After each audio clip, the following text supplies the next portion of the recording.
Nami miato avao Kodogoliao Germaniao Englishiao Nanamake akachiao pla agiao ablo mado shena miaka mani banami toglio mamao loelao nupolao nyasa nupolao shena mi lakenya apama ma kadajiba jigara maglona ba nya la gapopoya ma awa namba akplachia do la ju ya do biho do plan ala ba de jia ha wala chila o chilam na do la gbawo ma do li o sipo ara mo no liko ayo savore koma do fia fia o da fu mehi do o akone dom la plakplon aklajo aplanabi tadama la plakabao fia fia ma do hu choglagbo ma do gbanami alaba abalemento menyana fie chia fie agbala ogbe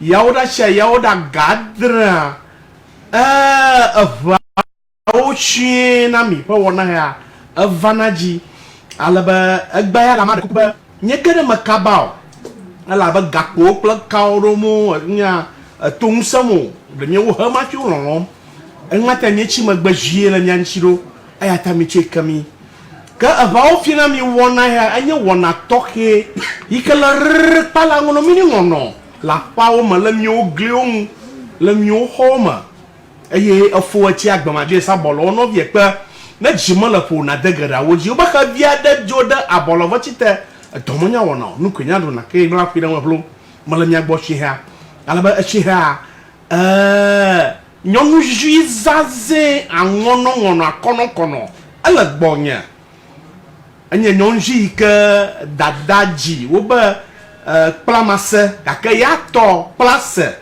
o ple aussi ala bo di de suku ha do to ma gban suku chiao ala ba do to nshia la ha ko wo tiro la fama tiro la school ala ba na po ya ewo nhwe ha ka maglona mi ba nyama he otami ma me gbojidi ala gbonya manya yi de kaso so mo wo plofo nya afo adra la dumia ikebe afo hea yenye ya jikpola maka me ejio ajikpola ko nya alaba nyamaro nye tamim amehela gbonye shea yenye daji annam aw make ye daji annam ona ba yevo ba Ghana most beautiful TV3 apa wana ikanya tugba jahada gopa hobiblika vai le akpa blave wi a sheke akpa va wi a sheke ama vai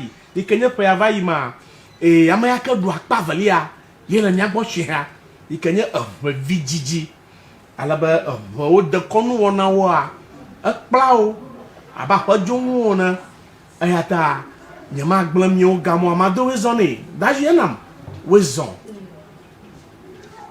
afonama mafon alaba nanamake amahika anya yo dojipola alo ajipola na wona yawa ankonya apato Benedictus mona Benedictus koku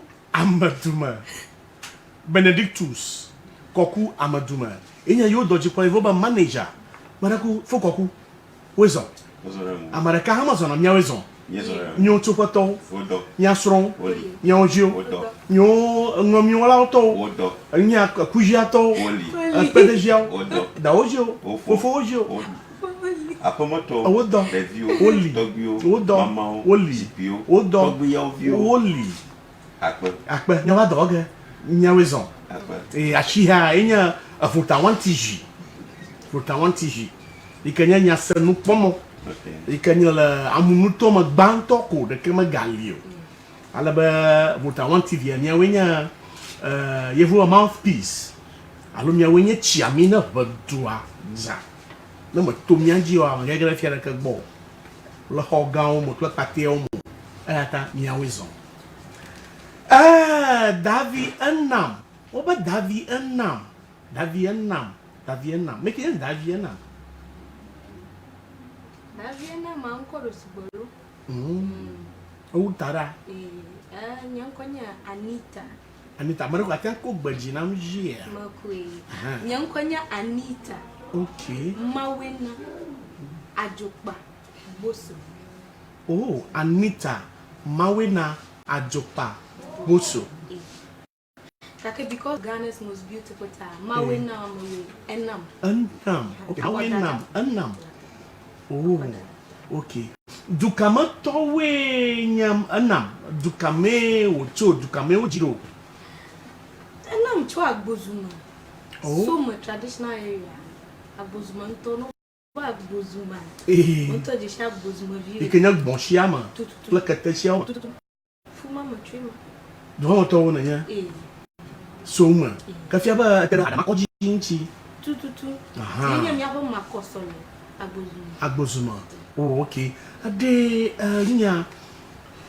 nya ala na jatugbe a dawa nyonwe. Makwe. Nyonwe. Makwe. Oh, ajulto. Jatugbe ala gbegbe. Jatugbe wa don. Ade jiolaude open code. Danyankonya Doris Abla Governor Dedu. Governor. Dedu. Ghana government alo. Governor ko govern po. Govina. Governor. Tututu. Acho Agbozuma Suklaji. Okay, Agbozuma Suklaji. Fufonya hacho Amonukwe. Agbozuma Nukwe, okay. Enkonya Magavalio. Enkonya Mr. Wise Ajukpa. Which is Inspector Wise Ajukpa. Police Onyagbo fi pojito. Oh, ke avra duaja madakukula ga wema nya chuga ga da hura kamia a jirodui adoto afuto anyi na amayinu gba wa jeto ex serviceman yikanya policeman annam fufu na afisha fi ko la manyaba yo ya popo la miagbo alaba babane baduko joka bakpan shika bakpan bana wo po nyangono minu ngono ya oji dadi alaba babano mauna da fa fifa barugbo amyaga adogo akame shishe akpa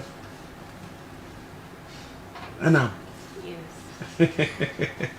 Even but life must go on. Yes, exactly. Yes. Na do agbala ka emi don ku jivadie ba nya wish ba wala agba ma atada afokoku ayenya wo manager Makwe. afokoku Oui. wisdom Mazona mu. amaraku a manager no ka management la Yo. alomba bia gadiji to ba we nwia management nwia we management Okay, ye manage. dala ka goma Yo mara ko majima za mo ko ya ma ko to bana yapa TV bonolaw Water TV bonolaw FM. kenya sanu pomo Exactly. Egbenye he banto emi adore mi ado. Mi adore mi ado. Emi da ko na mi afọ management team bo na mi mo ko ya. Ba mi ha mi ba fiere. Me mi apo na apa ko plagana do ko do. Apa ye na mashama shikato. Bia mana bia nyere ma. Manya gbato manage malo. okay Ipa talent.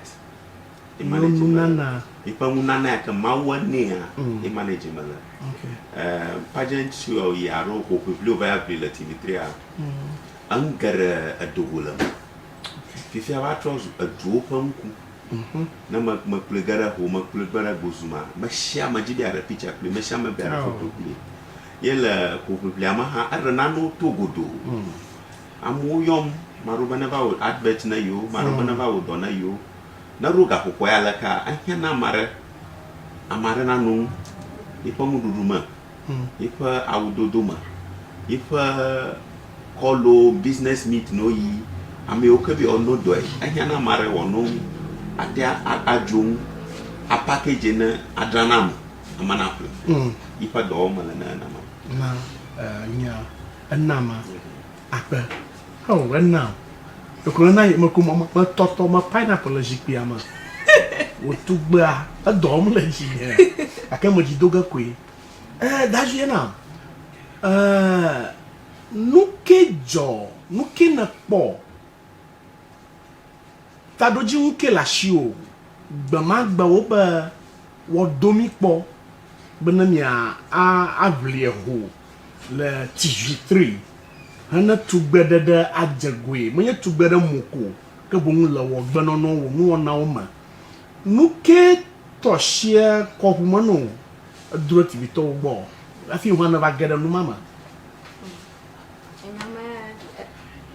Okay, me part of me as Enna Mama Long, I love people.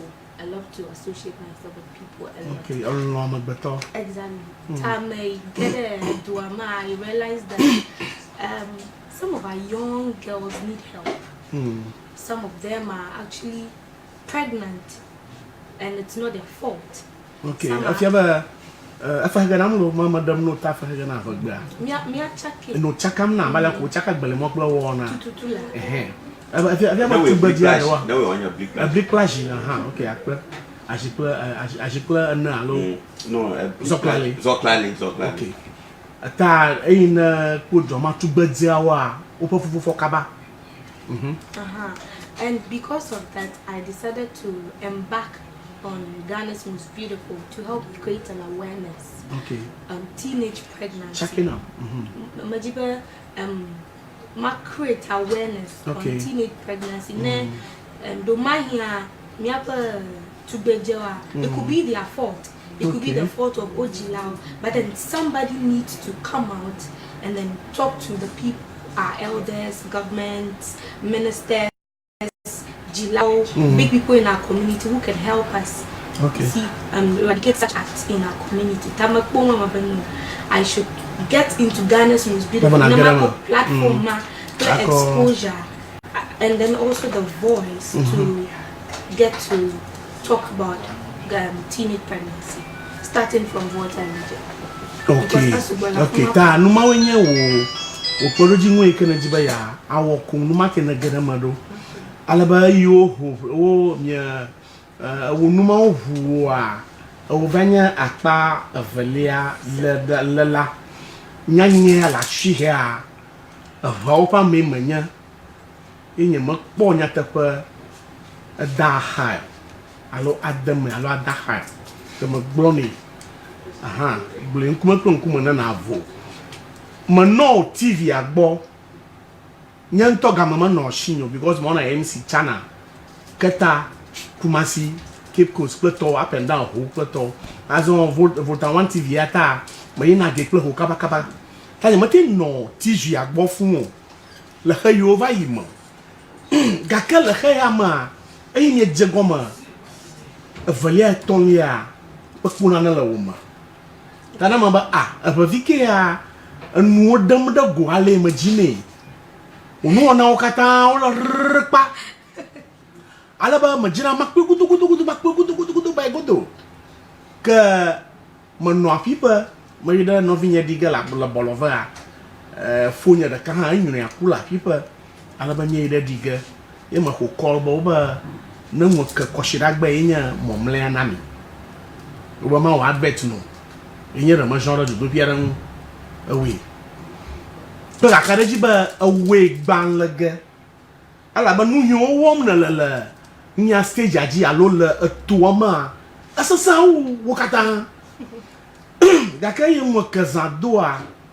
mo seba awela akpa valia nya to afao mo je mag break pe dada toy bana akpa valia kokona enamde manya TV3 to pa avoda dial manya wo we alaba oba na vote na make judge so han wo toli TV3 to do ko leso e ngre ko na pene kaka judge so va vieto wo jinche nya kudo ba wo ko ba nunya ma atwe nyi si za to ko si za wo konina alaba malaka magabu for TV3 aba company no ka bon judge sao onche anu akudo aya tamira shenche da magoji ba akpa vele ya wo ho a ni dakpe na mawu de shia de nyo ta magloba congratulations ayiko dono awe wo do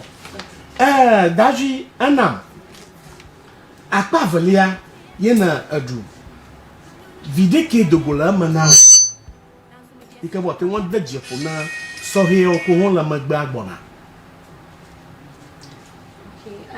And when you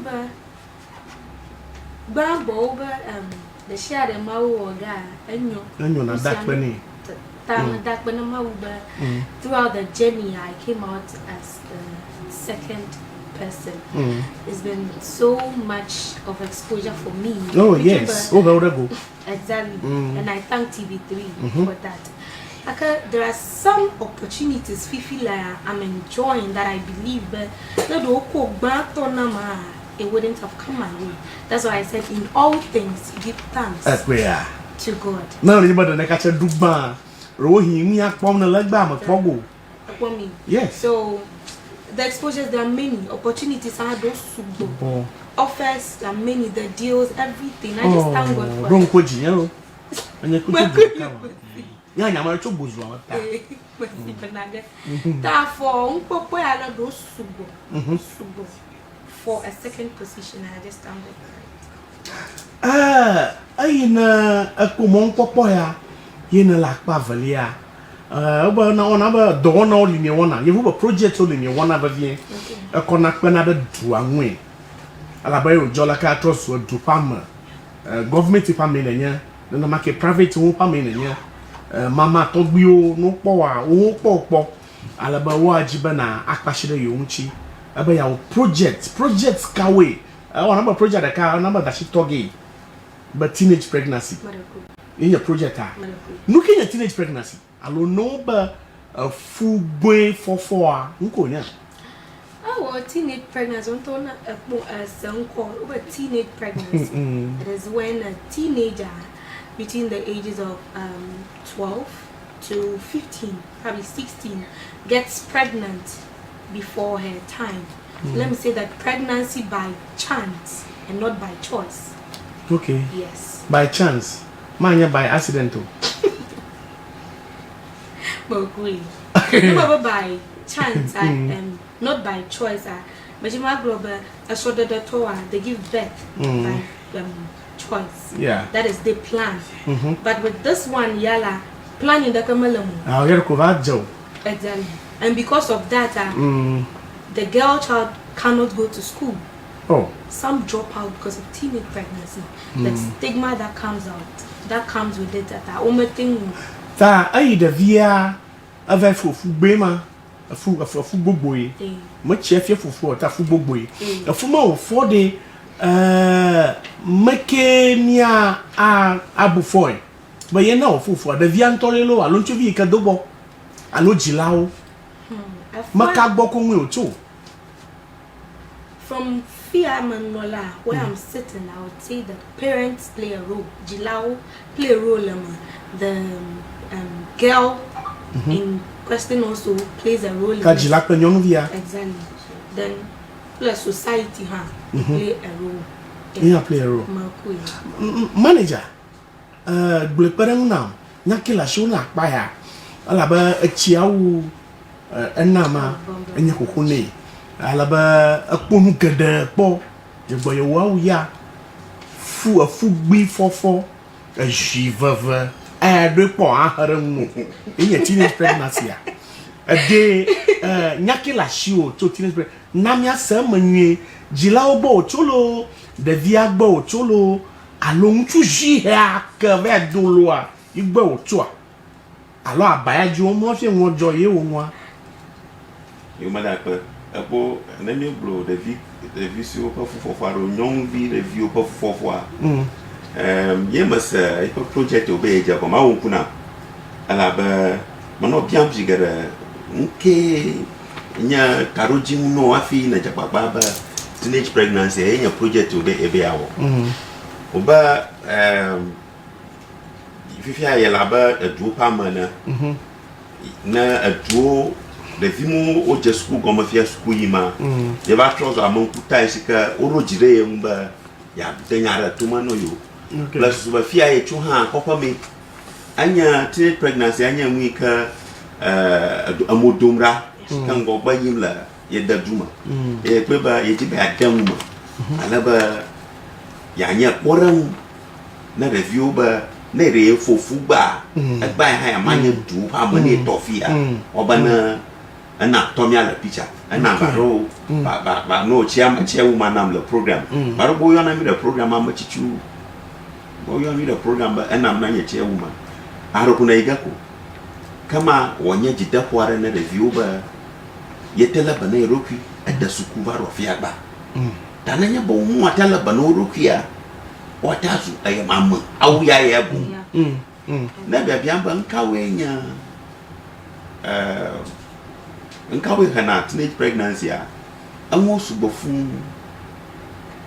nya dzilawo wo le me miaƒe environment aro fiawo dzimiro nyagologiawo wo le me miaƒe social media ele me Mobala. Miaƒe ame yiwo ko ɖeviwo tona wo te abe hehe te ene hafi trɔs na ama wo le me. Hafi miaƒe hayawo ke mi nana ɖeviwo dena ele me. Education, lack of education, sexual education, si ke mi nana ɖeviwo hã ele me.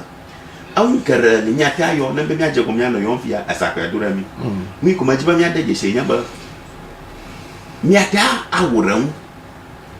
Mi te mi ata wo de mu nye be ɖeviwo hã ne bakpla ɖe elabe ɖeviwo modɔ mi be mi dzi o miawoe dzi o ta responsibility wo nye na mi be ɖeviwo natrɔ zɔ ame yi ta amewo mia blame pa yenye helawo miamewo hena ɖeviawo dzilawo kple helawo o miawoe dzilawo helawo nye teacherwo helawo nye government helawo nye ɖeviawo ameyawo ko ɖevia tona wo si me meyawo ko ɖevia no dzi ŋeŋe ko wotona wo si me tso nurse tso teacher tso pastor tso caretaker ya keke wòatrɔ zɔ ame vidzikpɔla amedzikpɔla mi katã alo gbɔvixɔla mi ɖeke medogo le mo anye awɔ ŋku no be adzivi 10 years ada ɖe housemaid gbɔ wòanɔ ɖevia fingam tafla che wonu tafla leke me bloge ma je ma de ba moni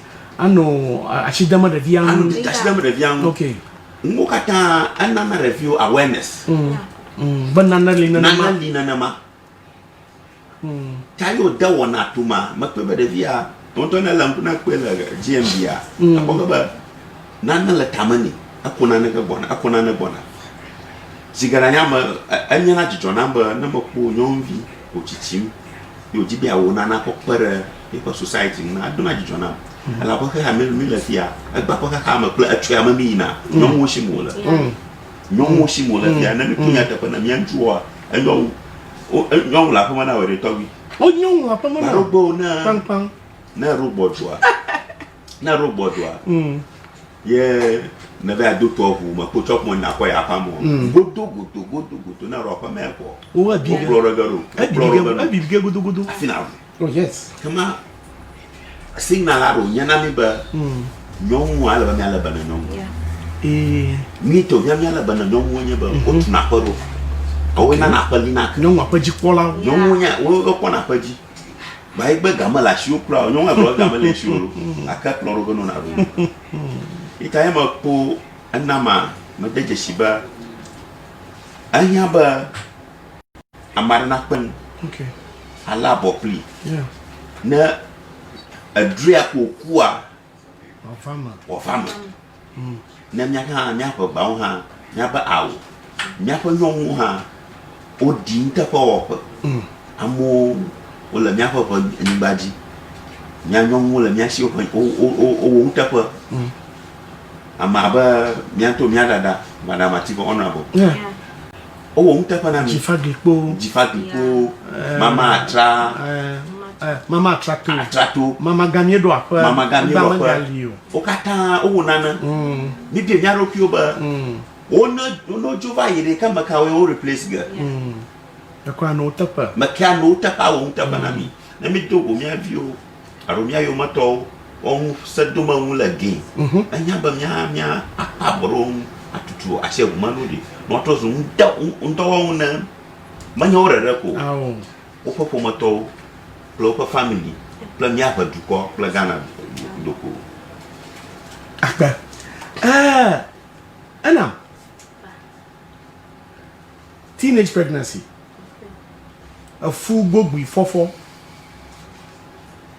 ayi wo manager no po ma salama ba fia ba aba yo a de oto wo de lan nyamo chuba ai na lifia kwa odora kwa maga no du komo maga no agbe adeka mo ba de vina fofu gbogbo afia ba adoa na kodo tabe ya wa atojoe no ba tojo asagoma odo hamalo ba amara kamala atojo ato oye fu mai ko nyama ba ka ato a ni to laba anla te pa wona yo joa do la do alaba insalashi alaba no de kanalia ko gada ta amagada we la ato to yo jo afi o ja ko yin afu gbogbo ifofo a mo ye dovi onyo ona ba la po de shade makle makawe nyama yo kana joro nchi amado la shiwa akpede nchiwa na yide ngogbe alaba amado je gomopo akere ko galo nchi alaba ye dovi onyo susuke la shiwo lakene jibe ya we afi wo deblo adaju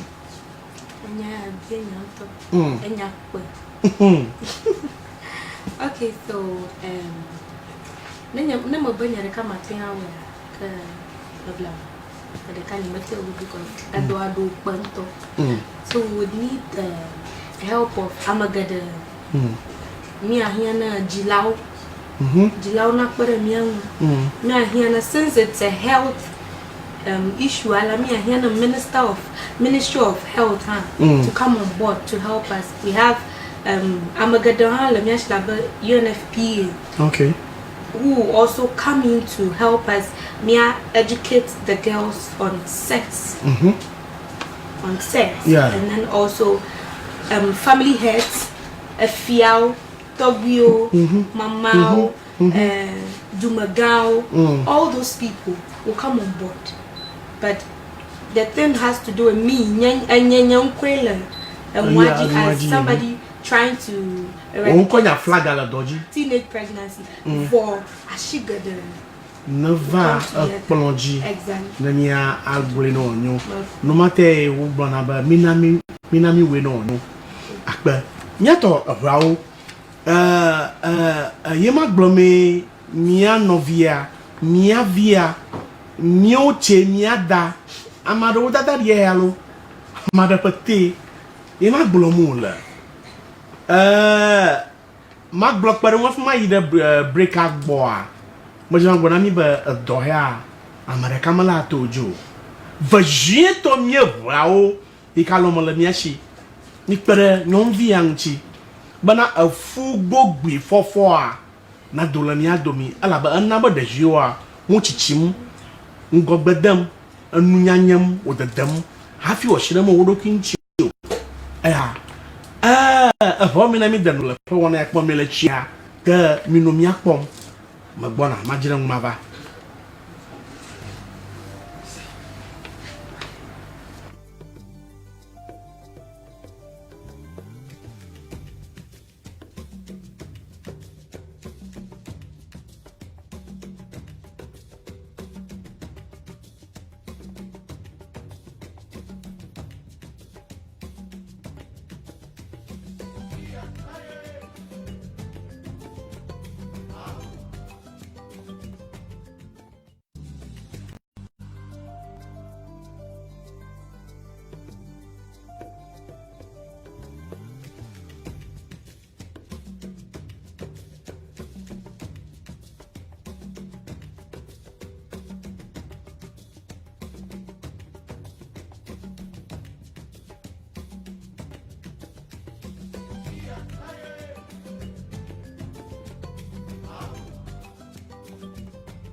Sukuta Magbona. Bala Magbanelo. Peke. Davi Sukuta Magbona. Bala Magbanele. Sukuta Magbona. Mayala Magbane. Sukuta Magbona. Mayala Magbanelo. Au. Davi Sukuta Magbona. Mayala Magbanelo. Davi Sukuta Magbona. Mayala Magbanele. Sukuta Magbona. Mayala Magbanele. Sukuta Magbona. Mayala Magbanele. Au. Davi Sukuta. Nya ba mo chiba agblaba ya atavo. Aba dawe na jiwona. Alo na don aba haga na ina. Alo chagbe konya da. La ko jana gara sukuma. Alo girl child. Patina nya ita na don nya ro. Anya miejo. Cameraman. Producer. Madakure mala nye segba hana. Fonya. Nia atuna kama na akwena mje. Aha. Davi sana. Davi na. Tuno ponye camera na ponye. Ale o dress ya girl child. Oh, Davi Sukuta. Okay. Thank you.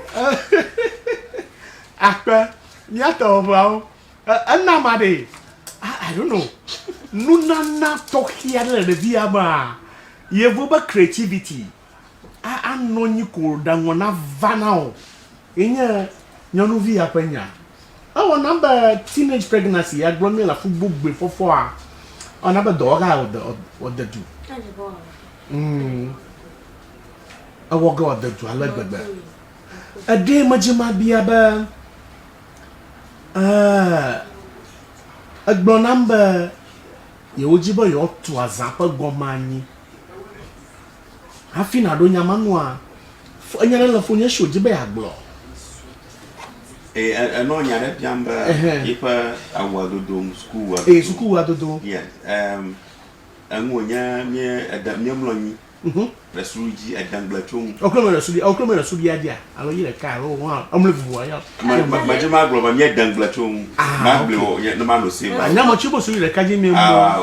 Na maglo na mamfia ba majema globa me adangblachum. Ala ba nu papa bobo jibe agere nye matari. Na no blo. Anwi kai me majiba me aromi viba wo do walaka.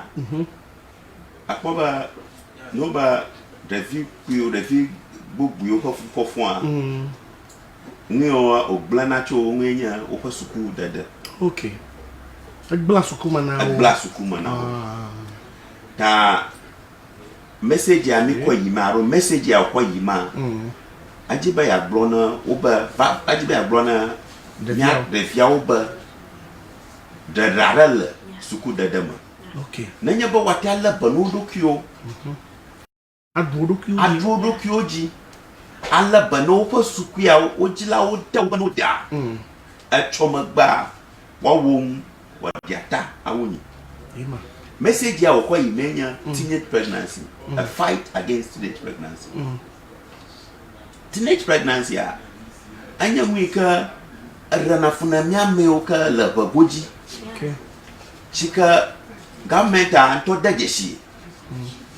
Enakbo Ministry of Health per projection of what towards the fight against teenage pregnancy. Afia kwateba amuonya afuramna amemya meuka ala kopa amagogoji. Mwita manya gromanya ba mano kwa report lam okaga ba $10.58 million. Yeah. But you call fight against teenage pregnancy. Inkatai. Afia ba government adajeshi ba amuonya furam na dukwa amuonya furam na the view pon gogba yi dukwa hamra magba no ya mi adaje shema. Okay. Mano emano baje mi no round so yi ma mi no nko na reviewer no da ro sukwara ko oba teacher agba na mi ba suku vi o ma wi na ile suku homa akara ka ma ba suku ye na ma vie ba nka time ba suku e ko afofu Hey. itematema suku Hey, adeko. amaka yo bloba no de no ataklo ya pama na ya ko na de via ko me gara pama ni da ba ko ka ku ya pama ko de via o klo de via ba dare nchu via ka do fu de via sika nchu via ka na do fu de via ho ba fa ma wie yi Oh, you are teenager on o klo ba dare de via pla jila o jila pama Afiaba, what you gbera kona o che gbera kono ah. ko me gara pama ko de via no nchu via tiara ka bola pama ndi abaga wo na chimala male ko ema ko phone na via kwa mayo de via dada kema do de via kwa nyara ko yo be ai majiba ya ga ko nchu de ma kwa nyamuta mi va pe o ha ala soro bola pama Chu a strong body do va get tala bo afi na ba strong bo. ema grene la phone ajiba mara kukulo de via manya nyeji Ema. aweji de via na nyanya mata kuvu cho amola gba pa fiada ma va fie na dealer su kwa mo ba malio ma chi yo ma ba aga konye credit akwa yom la phone ya ma nyanya nya ba na glo na ma ka gba do na wa mo fo nwa ala ka anya ko ma ji ma glo na stu long story anya ba nanya ba review o ga davo o ga ba fofu ha ma ganya ka ma po hu na o Video. because mata toshi amaveton chikagba agba wonya minister wo agba wonya magan wo le tapokoko ako fofu Hafi. afi A guy sukwaji. Yeah. amaro ha o gv onye v they became victims of the circumstances Yes. kakagba o trosam tanaba nanya vi over fofu ha mafia ba That's it. na tutoshi magbani But na hayu. na ayiko Afuye ba ya fo. Afuye ba ya Hey, fo. that's wrong agbo. ta foundation na teenage pregnancy me fight amaro me fighting plus super me prevent it reja na nya bo jo ha we should find a way to build capacity for those kids Okay. my program sama capacity building na alaba dilaw na nya ba alaba yo chura lama alaba mafia ba de fi mo divia gba at the age of 16 17 tamuna na kanya ga chomo Video. ada se ke na jibi arena de vima ya yi ko fofu de tutuashi ko ba da de visu ma papa ma de vi ko 18 years man ni anya mo chitrechi mo na ko de ba dara pa man ni a Video. nkan vidika na be akola ma na de to afufofo de visu ko fofo ma fia ba wo po mu wo ta manya ba ro mi choko ba mi prevent o mi choba mi prevent e pla kai o jo ho a mi chi ba mi manage o Ale no pome ya ajibe agbo number nye yiga ale gbagbaba nye na nya ha cheke jilawo mi le ready Yeah.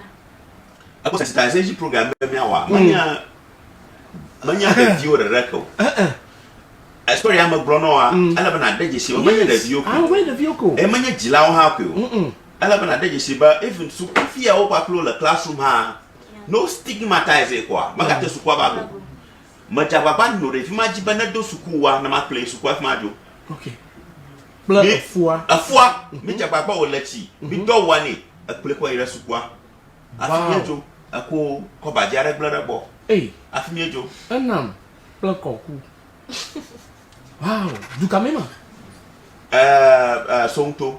song tofiko la agbozuma oh yeah song to agbozuma yeah do ko nyama jima ma yo su kwa nko ah ya ma yo mi ko majima bro na nya ba abaya nye jogomo wo ma manya review ko nye target o nya jila wo ha me lama ala vavie na de via ko kama vi gbo va ko mo nya fufofo cover gbo va ko ma ese adajiba arora mamba na assume responsibility na de vima yeah na nya baba direction ba de via re be ja wu na le ma afia ba do ba apa agojeje apa nu wona yo why na ma ha aka vi ma nya mi ra ka jina ma o cho he pa ni kabo na ko de vima atu na fie moy ala ba wo ha la ma fi de via ba fofua yima wo ha awora o amola o wala awasamana de vima ati onya ta flat he gbo ya dra jila do lia wo bu nwetu ochi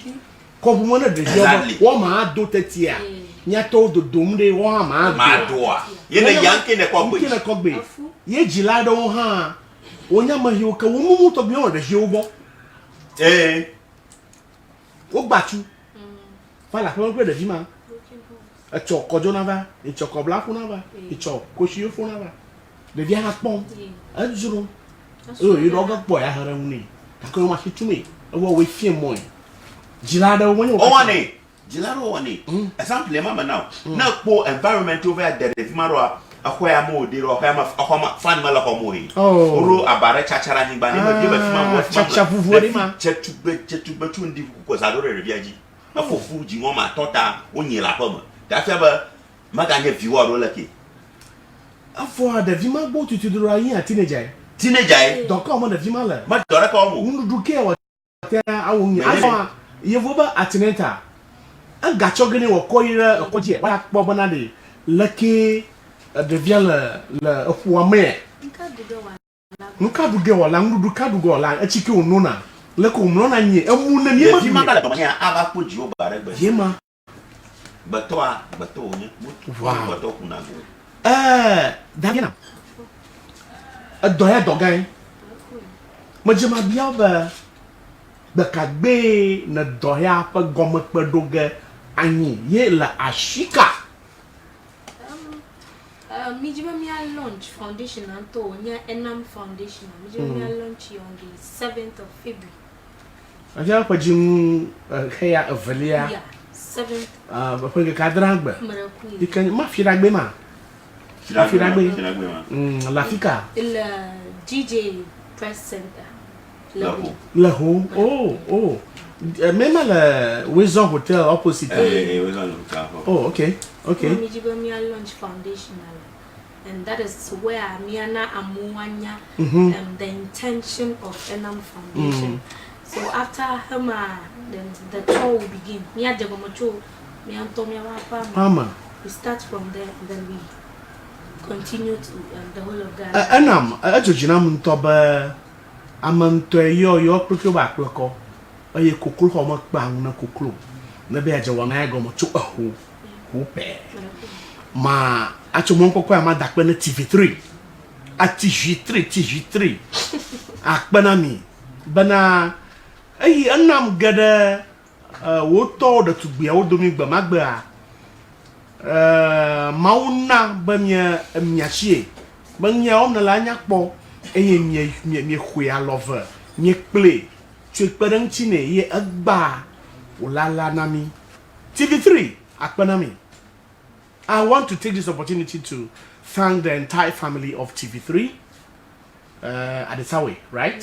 Yeah, for this very, very, should I say, precious and educative program that you have in hand helping the young girls of our time. We thank you so much.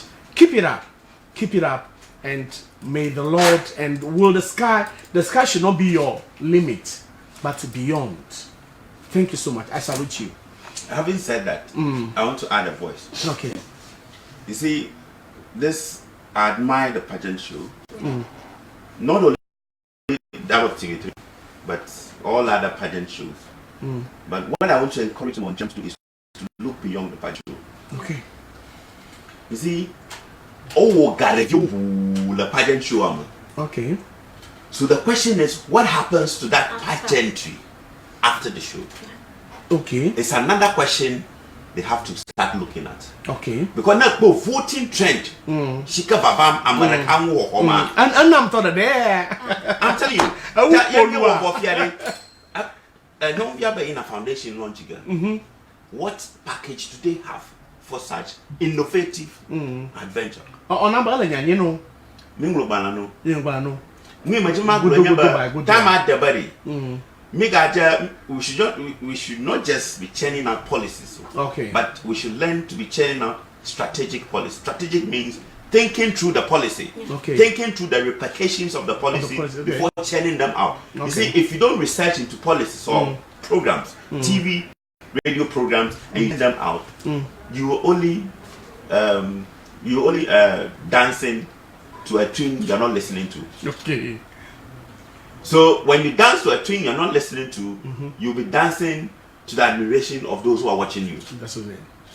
I don't know if I'm making sense. No, you are making but what I'm sense. trying to say is that yes, it's a good thing. They are trying to bring out the best out of or the traditional to, exactly. Trust me, believe it or not, Annam cannot be the Annam she used to be before she joined the pageantry. At all. And she cannot be ordinary anymore. At all. Annam cannot get up and go to any shop or any drinking bar or any chop bar to go and eat. And she cannot also eat on the streets. Yes, because if the Sharon don't talk like the Mashama be a picture play. No, me to go to Fia in document. I never have tomatoes be a dance of a 3 hour photography of boy. Yes. Alaba Mashama Jiba admiring her. So she becomes a society. She becomes an influence in society. Yeah. So you should coach, psych her, so that she live positive life, so that she can be emulated by the young one coming. So your issue is about the aftermath. Aftermath. What happens? A guy on Yamuno corner the via 8,000 ordinary 8,000 or home No, we don't have. Hey. So my question is, nkata you paje do coach be you ga review one. Asagama. No be ga review kwa tutu ada bodoma ba. Mi hai bodoma. Now me over trust so amanya Macau. Okay. For university wala. I feel play there. I feel with them about never pageantry. For no pageantry for 3 months. So for 3 months on the pageantry, after pageantry, what are you doing? You just bring them for a show and then leave them out onto the wilderness to do what? They are doing well, but they can do better. Yes. Amba yo we valide, you won't voir. Project you work up. Opashin manoma.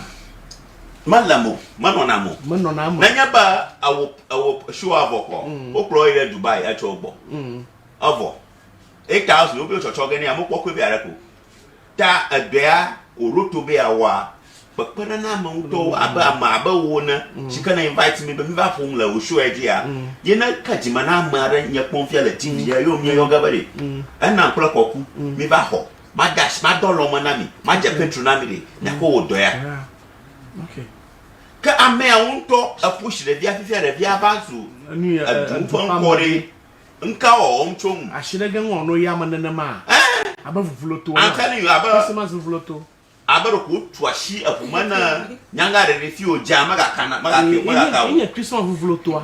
Well, Christmas Jana don't know Puramaqua. The direction could go at time. I feel well, worry. Balu. Tangma, Yamba, at least me off for now on the radio, play TV. Mega Siamon Kumara. Okay. Manyado, me old Jumo. I mean, this is a nice initiative. It's a very good advice to all of us. Milan Crown, yeah. After the pageant soiree, what is the life? Alaba, frankly speaking, one OG ma sponsorships lema.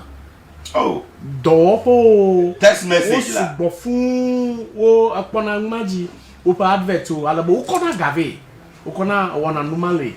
Ta gudo by gudo alaba the VO ta numu omdoa. No, gomala emma. Baba amajeshi Maraka pa corner reja 800 million Ghana cedis as a mama.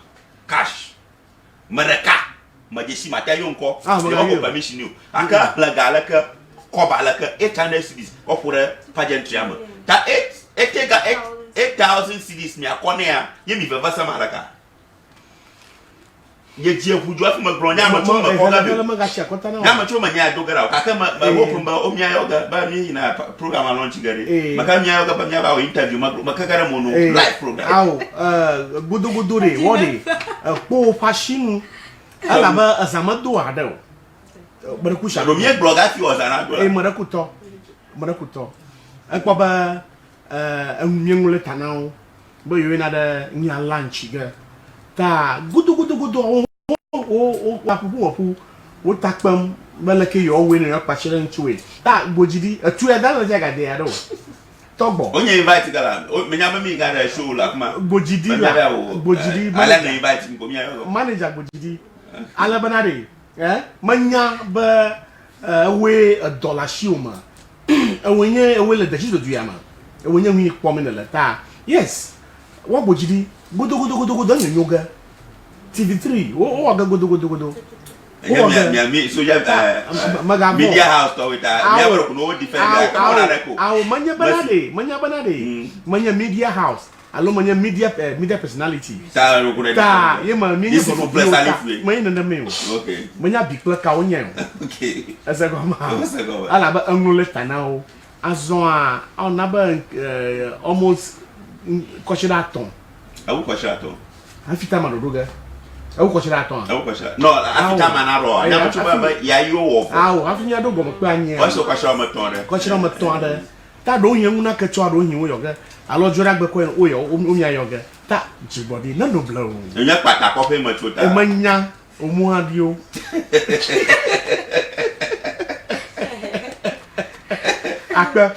on a serious note today mada kukure on a serious note alaba na me ko no serious plan na via na me ko opportunity ba nya po na aduna salaka me ja babare me anu nya wo hamre bo nya ba nya to she nya chia nya to she nya nya yo nya blo me ga no mo mashimo ema because a guy watch the view mu a manya ga view a jibanya wonya ba mara ka da reja na manya wan asiri ma la mo oh mayo manon kuna mia fo de ka no mia tobi de ka ajeshi Apollo to Mr. Apollo Apollo to la ho ntuma reja nya manenio o hore doma ntuma de nya la ma ba ma na dunse ma poba na nya pa vela yo doma ha nyima anamba shama credit number shama manu da kona anam afi toga ko chira kotokuma ko 5,000 naira ko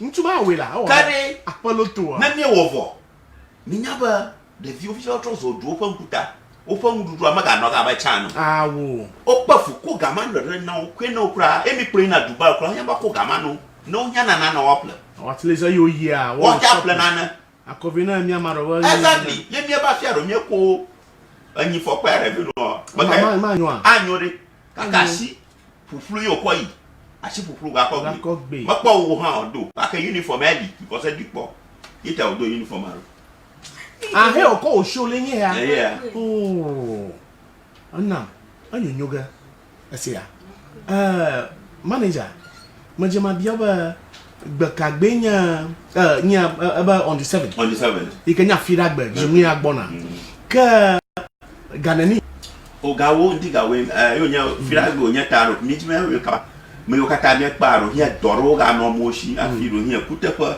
agenda ro na no moshi kana mi awe ko onya popule zazen ara ko media to na no mako mi awe o mi akaka actually asoli le miango actually ko anyodua wadua na nya ba mi enie datuma na mi o kama ko kwashra gba mi hafu okwoga la ahwo okay kana kwanya sam na lahwa mi kona on the 7th na mi launch here on the 9th indikanya mi hafu okwoga indikanya ba gaton ko la ba okay so here on the dobo fikene go majaga tue fiat mi ko na police okay mi balangloga na police na mi ovoa anyaba sigara na new organized ga alaba na agree with the route with them ta mako adogwara ko aka bodo mi ga mon pokoko ga mi aka voter TV ta mi announce ga ga TV station a radio station ha mi announce for global FM mi gonna announce ga na mi ada nguma ale mi goma jage fi mi ngaro anwu hali mi mama ga goma ta na la ko mon kwanya sama ga no ka mo awok plan manoga o re ja mo wok plan chogo no mavaje magbok da teba dada jifa aku ativo bla Volta One TV bla Global FM ya mi blonk pla data toy ba mi nyang chinoga ala ba mi live coverage oga ala ko pomi fia kwa maka kwa ajoga go magbala press center la ala bana duana akpo ahasa nyato kwawo yema ka ma ajiba ma adachi amoyokanchi ba na amaraka varona ayo nyechi magbafi je goma ala ba nyayo amaraka varo ko na mia akpa Ta producer. We don't apology. Aha. Ta Madaku yo 0243 988011. 0243 988011. Allo nanakao of an ton. Asheke any nanakao. Well, read the key. Allo da karaka 0243 988011. Yo alaba anya la shiwa na kwena annam na kwa yo manager. Me do ya jiba ya do down now fa. Madala kadia. Maraki. Okay. Good evening. 43. Madala kadia. Ago dogo na garama. Ago. Ama ko gbajinam he. Maraku Richard yon to Afifa. Afifa to mi phone ya. Maraku nakata mi phone. Aha, gama na shuta na we na pak. Yo. Nyake la show. Maraku program are. Aha. Anyo ba bi ala gbogbo tama dun so over na Afifa to ma share go ji have a program akon no studio na mi. Nenye fa nye gbele pogala bo. Eh. Akpe bye bye. 0243 988011. 0243 988011. Amakela kaji. Ago. Amen. Amakela kaji. Maraku mayomcho abolova nkonye musali. Yo trouble over. Maraku ye fuche. Nkonye nga. Musali cho abolova. Makaoje. Service alawi. Oh, okay. Well, about to phone ya. Maraku blova to phone. Achema miem la tagba more.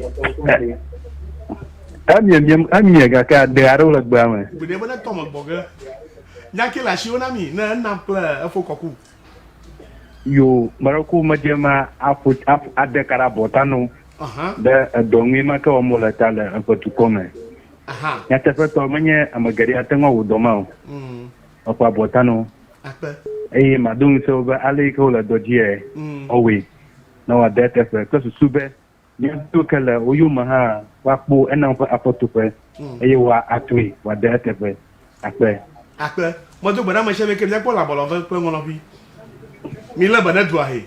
Akpe. Akpe. Bye bye. Maraku yo. 0243 988011. 0243 988011. Alaba no nyama jibe yako na jibe ya dollar annam project here Madaku jagbagba na yo. Yes, dogo na garama. Ago. Ame o mekele kaji. Nkonye nya gadagba kudo. Mayomcho atogodo. Hatogodo to fonya. Maraku ye. La ko la gbo we nyake la shi o piye. Da baba na dum da fo ba ale ko no tiam ya ga su ku ya re ni ha o gere no na ji ofie avion. Okay. Madaku yo. Akpe. You do bana. 0243 988011. 0243. O mekele kaji dogo na garama. Ago. Ame o mekele kaji. Yeah. Madaku phone ala show de tonto phone ala soron pa phone.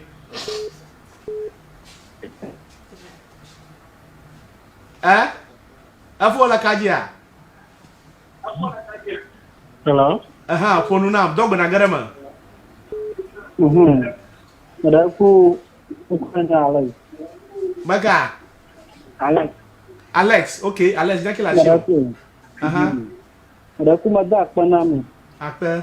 Balai ke na program va tiga dunia kata mela pokok. Okay.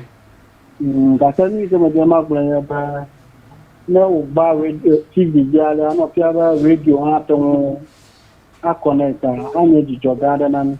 Madaku yo. Yes, plus yere na amodole village na watong wase. Madaku yo. Na da na producer nam. Agbonya de. Manager.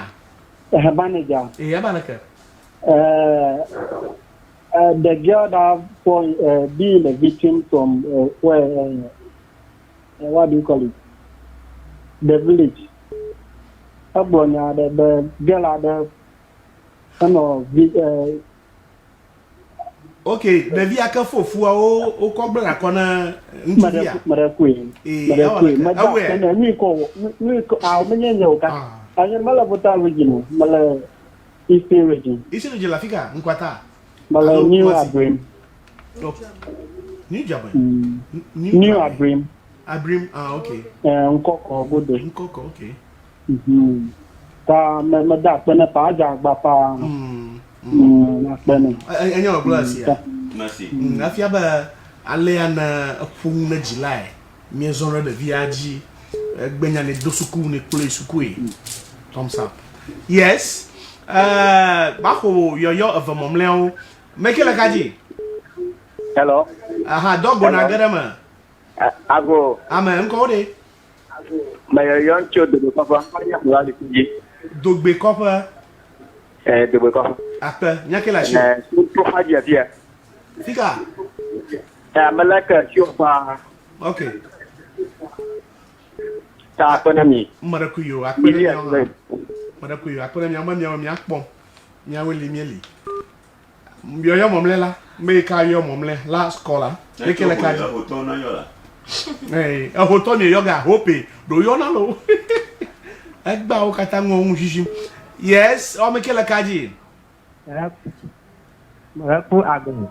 Ama, o me kele kaji. Maraku na bio ti sa. Maga. Na bio ti. Ache. Ache. Ache nuka. Ache adi kata bono. Nuka. Ache adi kata bono. Oh, adi ka chok boma. Agwema. Agwema, okay. Okay, nyake la shio. Magbabare. Ade o mi na de ni o mi. Akpe. Nyana ya daon. Ya anya kuma. Ati de ku bare mi aget abna. Ati nyama ku ha. Akpe now. Nyato fawo oba huajim gaka zadom na kopawo. Alaba jijima vonala agoku afi chone ku agbe. Ayata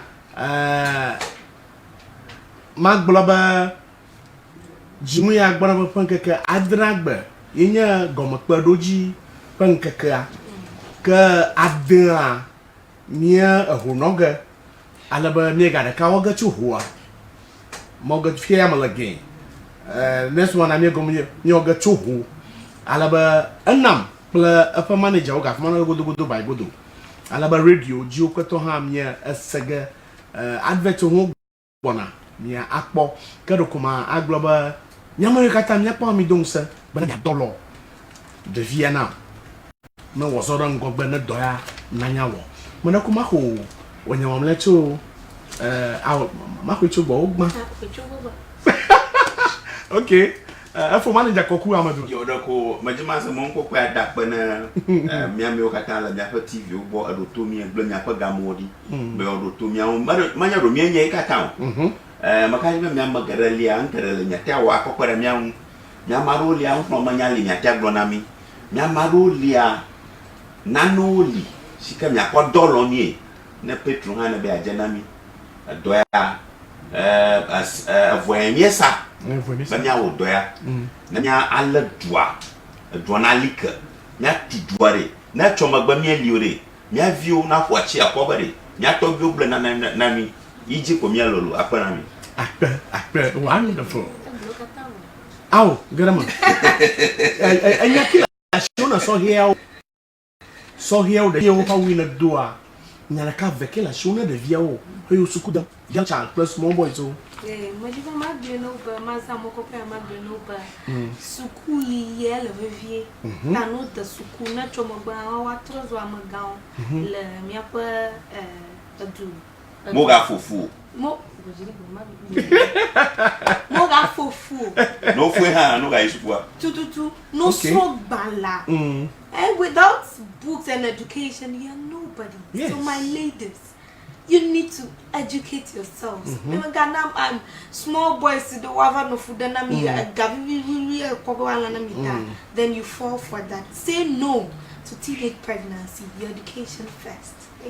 Thank you. Okay, nya to abawo alaba yema nyama hiwoke nya kpom la mo gbala oji Facebook oji akpana mi Instagram akpana mi nana make nyama hiwoke nya kpom la YouTube iha mi da akpana mi ka nyama hiwoke nya kpom la senu kpom oji la mio po ma la kopo ma pla duta o pla to akpa nya to USA Bronx New York pla Atlanta pla nuka Italy Nigeria ni ma mada kukushi akuna mi nyonto mienya bana amada kamala tojo amada kama woni ke mi jagbagba bana nia miavia dotu mo be yawa na we na wa adava what the blue ala bana wanya sanya kpo bana bada jiao ike jivamde alima janklantia no jujo kama jagba magre na jilawo hamba taflache na jiwa da va advali majakla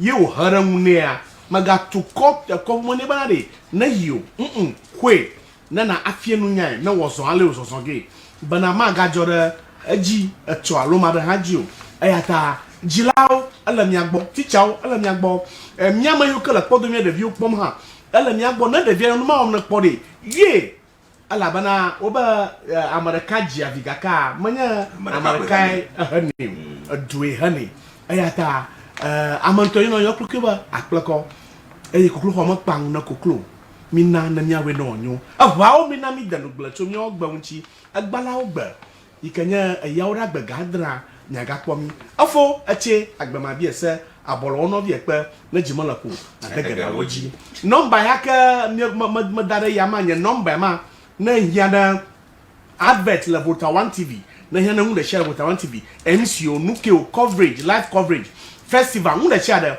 yo afote agbamadi ese magereje la home mi agble that was so no anya wo bye bye Bye.